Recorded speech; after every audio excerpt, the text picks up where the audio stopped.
Boas pessoal, meu nome é João Gonçalves e vou falar sobre a história dos computadores. Em 1622, um matemático inglês chamado William Alcott desenvolveu a primeira régua de cálculo. Este foi o ponto de partida para se chegar à informática, só que foi um processo demorado, conquistado com pequenas descobertas.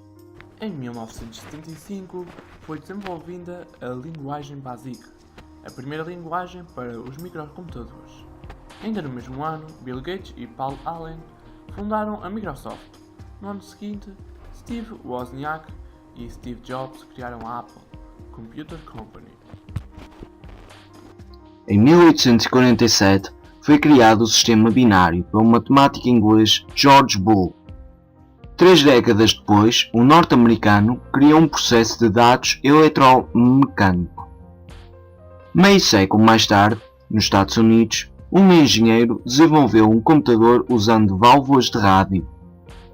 Em 1946 é criado o ENIAC, o primeiro computador eletrónico que foi elaborado para servir os interesses bélicos dos Estados Unidos da América, na Segunda Guerra Mundial, já que ajudava na realização de cálculos para desenvolver a bomba atómica. 10 anos depois surge no Instituto de Tecnologia de Massachusetts o primeiro computador que utiliza transistores. Em 1963 é patenteado o mouse e no ano seguinte um pesquisador norte-americano projetou e criou a primeira rede de computadores interligada por fios. 5 anos depois, a IBM desenvolveu o RAMAC 305, utilizando discos de memória de 5 megabits. Em 1981, a IBM lançou o PC 5150. A partir daí, estava lançada a guerra entre as empresas e foi sempre uma disputa a ver quem fazia melhores descobertas a nível informático. Em 1985, a Microsoft lançou o Windows e o Word 1.0. Em 1989, Tim Berners-Lee criou a World Wide Web, que originou a Internet. Em 1991 é lançado o sistema operacional Linux. 2 anos depois, a Intel colocou no mercado o processador Pentium, e no ano seguinte foi criado o navegador de Internet Netscape Navigator. E as descobertas seguiram, levando mesmo o computador a ganhar propriedades que eram imagináveis, o que se refletiu quando, em 1997, o campeão mundial de xadrez, Garry Kasparov, perdeu para um computador. O certo é que as inovações tecnológicas não param de acontecer e o computador enraizou-se de tal forma que são poucas as coisas que subsistem sem o seu uso. Tornou-se parte essencial na vida das sociedades. O crescimento populacional, a globalização e o desenvolvimento do capitalismo no século XX incutiram novas necessidades no ser humano. A informática surge neste contexto em que havia a necessidade do homem registar e manipular dados em grandes quantidades com precisão e rapidez.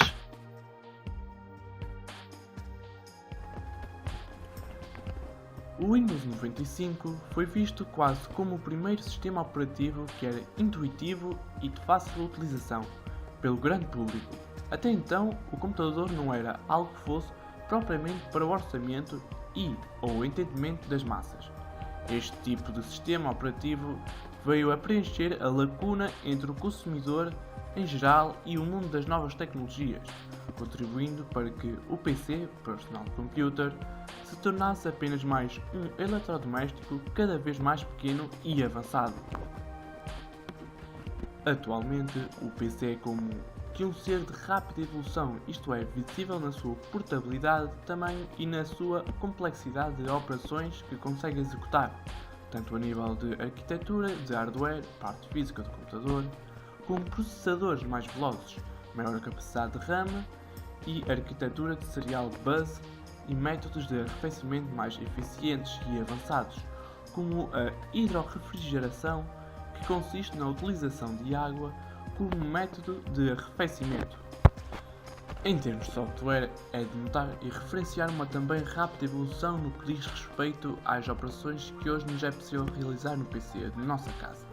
desde estudos astronómicos, a criação de elementos gráficos e composição de vídeo, e até mesmo a desfruta de experiências lúdicas, nomeadamente jogos de computador, que conseguem criar realidades alternativas de alto detalhe, sendo algo que, já todos nós, tomamos quase como um bem essencial ou apenas mais um acessório em nossas casas ou escritórios. Com esta evolução, surgiu também toda uma nova forma de linguagem cibernauta, que tem transparecido para o nosso cotidiano. Uma linguagem composta por abreviaturas, terminologias e estrangeirismos, na sua maioria emprestados da língua inglesa. Isto deveu-se principalmente às abreviaturas nas vias de comunicação internacionais, que só foram possíveis com o uso da internet como um meio de uso comunicacional diário. Enquanto utilizador de um computador pessoal e da internet, já me vi sujeito a muitos prós e contras da web, como a via de comunicação que é. Esta foi criada inicialmente com um objetivo governamental nos Estados Unidos da América, para servir propósitos militares. Tornou-se rapidamente um fenómeno mundial que, inicialmente, servia para tornar possível a transferência de dados entre países e continentes de forma rápida e sem custos. No entanto, agora tornou-se também uma nova forma de realizar a divulgação de marketing de novos produtos, bem como a venda dos mesmos, o que deu origem ao e-commerce, o que efetivamente torna o nosso cotidiano muito mais facilitado, possibilitando a compra de bilhetes para os eventos socioculturais por via eletrónica, entre outros. Estas novas possibilidades que surgiram com a internet trouxeram consequentemente perigos para as crianças e adolescentes a nível mundial, nomeadamente os perigos associados às redes sociais e chats, como regularmente são mostrados pela comunicação social relativamente a raptos e casos de pedofilia, facilitados pelo acesso à internet dessas mesmas crianças e adolescentes. De refletir, por fim, os perigos que surgiram com o aparecimento do movimento hacker no final dos anos 80 e teve o seu pico nos anos 90, vindo a colocar em jogo questões como a liberdade e a privacidade de cada vez mais crescente número de internautas, devido à aparente facilidade com que se podia aceder de forma ilegal à informação restrita e confidencial dos mesmos, muitas vezes recorrendo à publicidade enganosa como uma forma de lançar os seus vírus informáticos para recolher informações relativas aos utilizadores infectados. A internet veio mandar abaixo as fronteiras físicas entre os diversos países, línguas, culturas e comunidades. Considero que esta, tal como muitas outras evoluções que se deram na história humana, traz consigo as vantagens acima referidas, mas também desvantagens, na medida em que a referida nova linguagem cibernauta facilmente entra em choque com a linguagem e formas de comunicação a utilizar no nosso dia a dia, criando por vezes barreiras na forma de expressão escrita e oral de algumas pessoas.